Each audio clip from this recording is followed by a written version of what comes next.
zaidi ya wanafunzi 75,000. Tumekuwa tukitoa vifaa vya shule, lakini pia tumekuwa tukikarabati na kugawa madawati kwenye shule mbalimbali. Kama mnavyojua, Vodacom azima yetu kuu ni kuendelea kuiongoza Tanzania kuipeleka kwenye ulimwengu kidijitali, lakini ikiwa haitoshi ni kuboresha maisha ya Tanzania, iwe ni kwenye afya, iwe ni kwenye elimu na kadhalika. Kwa hiyo afya pia tuligusa. Kumekuwa kuna kempu mbalimbali kwenye msafara mzima toka tunaanza mpaka tunafika, ambapo zaidi ya Watanzania 200,000 walipata mahitaji au walipata huduma bure kutoka kwa wabobezi, tukimaanisha madaktari bingwa wa hospitali mbalimbali ambao ni washirika wetu. Ikiwa hiyo haitoshi, tulishapanda katika hii miaka 4 iliyopita zaidi ya miti 250,000. Hiyo ikiwa katika ile pila yetu ya mwisho ya kuboresha na kulinda mazingira. Sasa sisi kama Vodacom tumeona tuendelee kutoa chachu ili mbio hizi ziwe na ushiriki mkamilifu kuanzia Dar es Salaam inakoanzia mpaka kanda ya Ziwa inakoishia.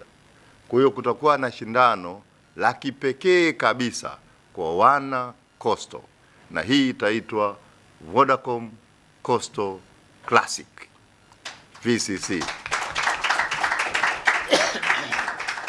Mbio hizi za baiskeli zitajumuisha wakimbiaji na wabaiskeli au waendesha baiskeli wake kwa waume, na mbio hizi zitakuwa na urefu wa kilomita 109 zikianzia Dar es Salaam, uwanja wa mpira kule, moja kwa moja kupita Tanzanite kuonyesha utalii wetu na infrastructure zetu, lakini pia zikipita mpaka Makurunge na kurudi Bagamoyo, hitimisho ikiwa kwenye boma pale Bagamoyo, ambapo tutafanya tafrija kubwa sana ya kuwapongeza waendesha baiskeli ambao watakuwa wameshinda na ambao watakuwa wameshiriki. Sasa nadhani kwa waendesha baiskeli wazoefu kama Landa na wenzie, hii itakuwa kama kupasha kabla ya kuanza tarehe 5, hii watakuwa wanapasha viungo moto tayari kwa msafara mzima. Nichukue nafasi hii kuwajulisha tu kwamba mwaka huu 2026 tutaendelea na msafara wetu na tuna malengo yetu ambayo tunategemea kuyatekeleza. Kwa mwaka 2026 tutakuwa na tunategemea kuwa na ugawaji wa madawati zaidi ya 1000 katika shule zaidi ya 10, lakini tutakuwa na kujenga matundu ya vyoo 50, kujenga madarasa 3 lakini 4, lakini pia kukarabati madarasa 3, na katika kila shule ambazo tutazitembelea tutakabidhi miche ya miti kama njia mojawapo ya kuboresha mazingira. Lakini sambamba na hilo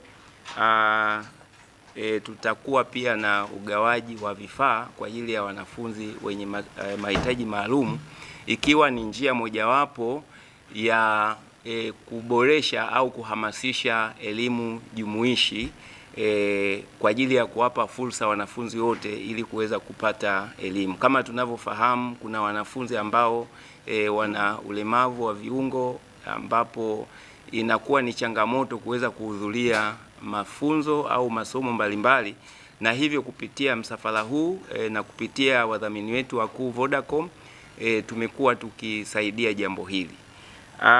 Nichukue nafasi hii pia kuwajulisha kwamba msafara wa Twende Butiama rasmi utaanza tarehe 5 mwezi wa 10 2026, ukitanguliwa na ufunguzi siku ya tarehe 3 mwezi wa 10 kama kawaida pale kwa Mama Maria Nyerere, ambayo julisha kwamba msafara wetu utaendelea kuhamasisha maendeleo ya elimu, afya, mazingira, na kuwaomba wadau mbalimbali waweze kuendelea kushirikiana na sisi kama Twende Butiama, na ili tuweze kuifikia jamii kwa mapana zaidi. Shughuli ya Twende Butiama ina watu ambao wa kimataifa, sio wa Tanzania peke yetu.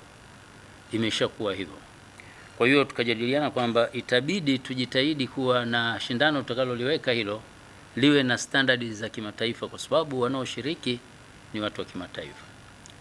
Kwa hiyo tumekubaliana hivyo na tumejaribu kufanya mpangilio. Nafikiri Landa mwenyewe Landa na wakubwa wetu huku wataliweka sawa linavyostahili, lakini tumejaribu kupanga utendaji wa lile shindano, usimamizi wa lile shindano ufanane na viwango ambavyo chama chetu cha dunia UCI wanatuelekeza tu.